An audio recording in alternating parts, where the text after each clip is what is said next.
jump into our next question, and our next question comes from Miss Iris Heyo! People. What up, Iris? Miss Iris writes, "Hey guys, so I am super excited for James Gunn's new DCU. In particular, I am super excited for Superman Legacy because they add multiple heroes in this movie, from Hot Girl, Mr. Terrific, and Nathan Fillion as Guy Gardner's Nice. Green Lantern. I am super excited for this film. This tells me that superheroes will automatically exist in this DCEU. What do you think about the lineup for this film? And do you think this is a great way to start this movie?" Well, thank you for your question, Iris. Side note, by the way, we've been trying to get Nathan Fillion to play Green Lantern since I was like 10. Just something. Yeah, yeah, You know, yeah. like, because Nathan Fillion, I think there was if I remember correctly, there were fan made trailers of Nathan Fillion as a Hal Jordan. And now that he's actually in this movie as Guy Gardner, that's going to be funny. And I love watching him on the show he does called The Rookie. It's a really good cop show. But to answer your question, what I think this is a good start for Superman Legacy? I think this is a great start for like a pre-Justice League movie. I think this is a great start only because we are now acknowledging that there are other characters in James Gunn's DCU, and once they finally do the Justice League or DC's Justice League, we will already have introduction of these characters to some capacity. My only criticism, I would say, do not oversaturate this movie with DC characters where we kind of miss the main point of why Superman's doing what he needs to do in this movie. I want there to be a really good balance, like kind of like the Flash. The Flash, we got Wonder Woman, we got Batman, we got Michael Keaton's Batman, we got George Clooney's Batman, and we got all these different things, but it was a good balance of it. So if they were to create that same balance or even better balance with these particular characters and how they conflict with one another, I think this is going to be a great movie. Jeremy, you heard the addition of these new characters. Are you excited about these characters, and do you think that this will be a great starting point for James Gunn's DCEU? You know, when we first started doing this, and I think I can speak for both of us, but Mm. certainly myself, John Campea was always very adamant that you need one fantastical element to suspend your disbelief. With the original Iron Man, you have to believe that a person can create this suit of armor and become a hero. As we've gotten further and further along into the realm of comic book fantasy, that logic has kind of been discarded in favor of doing something that's more true to the comic books.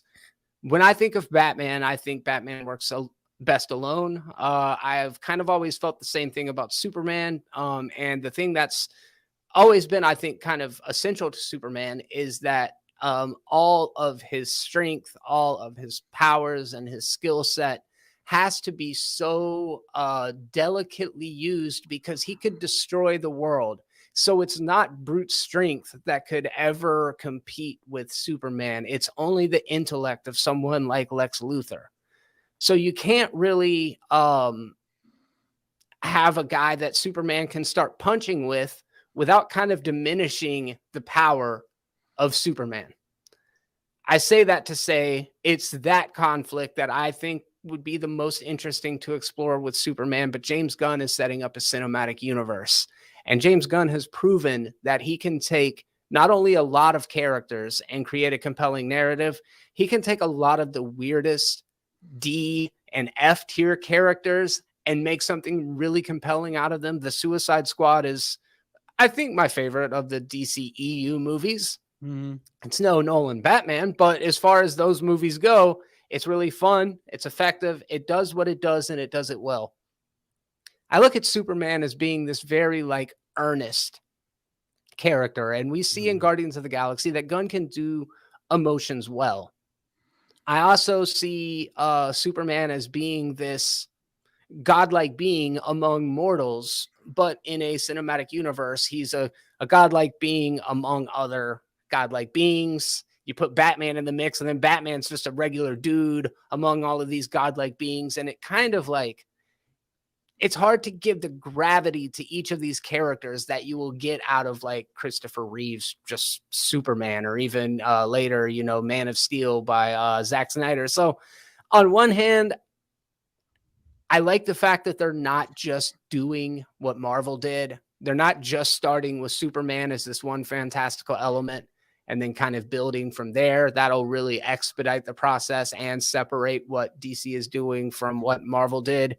But already in the DCEU, we already see all of this stuff with the Justice League, and in the Flash movie, you've got all of the Justice League, and you've got Black Adam and Shazam, and it's so like, it's going to be difficult to set things apart in the minds of the consumers. I love James Gunn. I don't want Marvel and DC to feel exactly the same, and I hope that's not what we get moving forward, because while Guardians, the first one, is dramatically different from the Suicide Squad, Guardians 3, it ain't so different from the Suicide Squad. He's become more and more James Gunn, and that unification of the two houses might create even more superhero fatigue than what we're already looking at.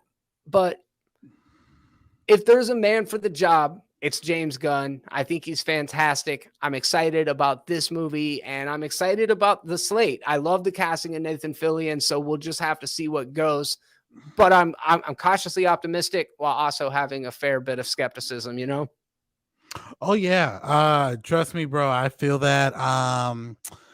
Yeah, I have a little bit of skepticism, but like you said, if anyone can pull it off, it's James Gunn. Guardians 1, 2, and 3. His Suicide Squad movie, phenomenal movies. Even if something is Slither, he can do it. Again, I think if James Gunn focused on the core elements of this movie into really setting up their DCU, I think this will be a perfect way to launch what he's trying to envision. And I think this will helpfully reignite the fatigue, if you will, to the DC characters, because on paper, in my humble opinion, on comic book paper, DC has the more complex characters in comparison to Marvel. Not to say that Marvel does not.